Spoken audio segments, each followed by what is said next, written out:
Students, welcome back to our online classes of class 9. Now student, in last class we read the chapter The Adventure of Toto. जोखिम भरे कारनामे किसके? टोटो के. अब हम यहाँ से रीडिंग करेंगे इसको from this para. His presence in the house is still a secret. Toto was now transferred to a big cage in the servants' quarters where a number of grandfathers' pets lived very sociably together. अब क्या था? टोटो बहुत ही शरारती बंदर था, तो ना उसकी प्रेजेंट ना किसी को नहीं पता था कि वो घर पे, उसको बहुत सीक्रेट तरीके से रखा गया था. अब उसको शिफ्ट करना था कहाँ पर? सर्वेंट क्वार्टर्स में. तो सर्वेंट क्वार्टर्स में ऑलरेडी जो थे बहुत से पालतू जो है बड़े बड़े जानवर रहते थे वहाँ पर, सभी मिलजुल कर रहते थे. उनमें से कुछ थे अ tortoise, a pair of rabbits, a tame squirrels, and for a while my pet goat. But the monkey would not allow any of his companions to sleep at night. So grandfathers, who had to leave Dehradun next day to collect his pension in Saharanpur, decided to take him along. लेकिन अब इन सब जानवरों के बीच में उस छोटे से बंदर को तो नहीं रख सकते थे, लेकिन उनको पेंशन लेने के लिए नेक्स्ट डे कहाँ जाना था? देहरादून जाना था. तो वो कैसे जाए उसको अकेले छोड़कर?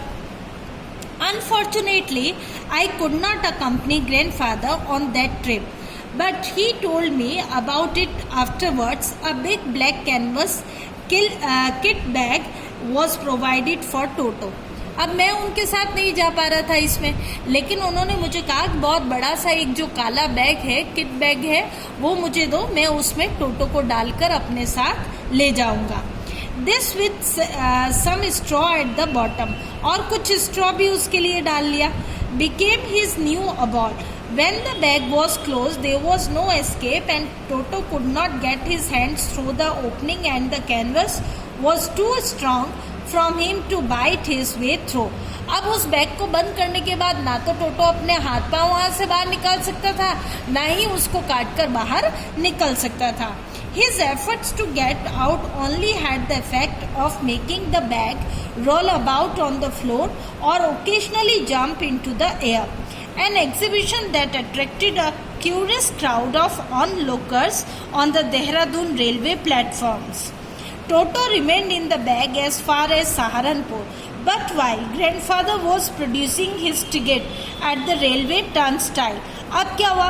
टोटो ने जैसे तैसे बाहर निकलने की कोशिश की, लेकिन जब दादाजी जो है सहारनपुर तक पहुंचने वाले थे तभी उनको दिमाग में आया रेलवे स्टेशन पर इसका भी टिकट लगेगा, मुझे लेना होगा.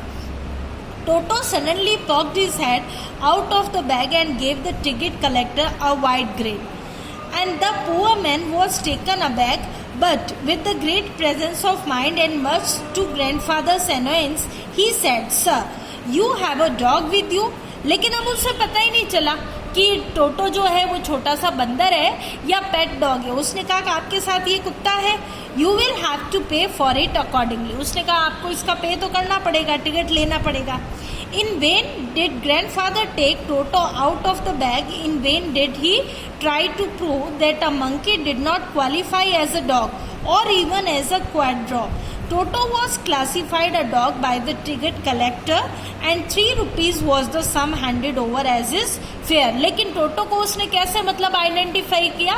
एक पेट डॉग के हिसाब से, और उसने कहा कि इसके तो टिकट लगेगा, और जो कितना था उसका रुपीस 3 रुपीज उसका था. Then grandfather, just to get his own bag, and took from his pocket out pet tortoise. तभी ग्रैंडफादर ने क्या किया?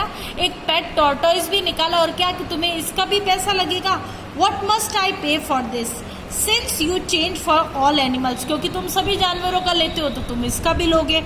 The ticket collector looked closely at the tortoise, prodded it with his forefinger, and gave grandfather a pleased and triumphant look and said, "No charge. It is not a dog." कि इसका कोई charge नहीं लगेगा, कोई पैसे नहीं लगेंगे, क्योंकि ये कोई कुत्ता नहीं है. When Toto was finally accepted by grandmothers, he was given a comfortable home in the stable, where he had for a companion the family donkey Nana. On Toto's first night in the stable, grandfather paid him a visit to see if he was comfortable. To this surprise, he found Nana, without apparent cause, pulling at her halter and trying to keep her head as far as possible from a bundle of hay. अब वहाँ पर टोटो को मतलब डाला गया, stable में रखा गया और उसके साथ उसका कंपेनियन भी मिला जिसका नाम था नाना. Grandfather gave Nana a slap across her haunches and the sea dog's back, dragging Toto with her. He had fastened onto her long ears and his sharp little teeth. Toto and Nana never became friends. लेकिन टोटो और नाना जो है friends नहीं बन पाए. साथ में तो रहते थे वो, लेकिन वो दोस्त नहीं बन पाए. A great treat for Toto during cold winter evening was the large bowl of warm water given him by grandfathers for his bath, and he would cunningly test the temperature with his hand, then gradually step into the bath, first one foot, then the other, as he had seen me doing, until he was into the water up to his neck. और पानी कहाँ था? उसकी गर्दन तक वो पानी था और वो उसको नहलाना चाहते थे. Now students, okay, thank you.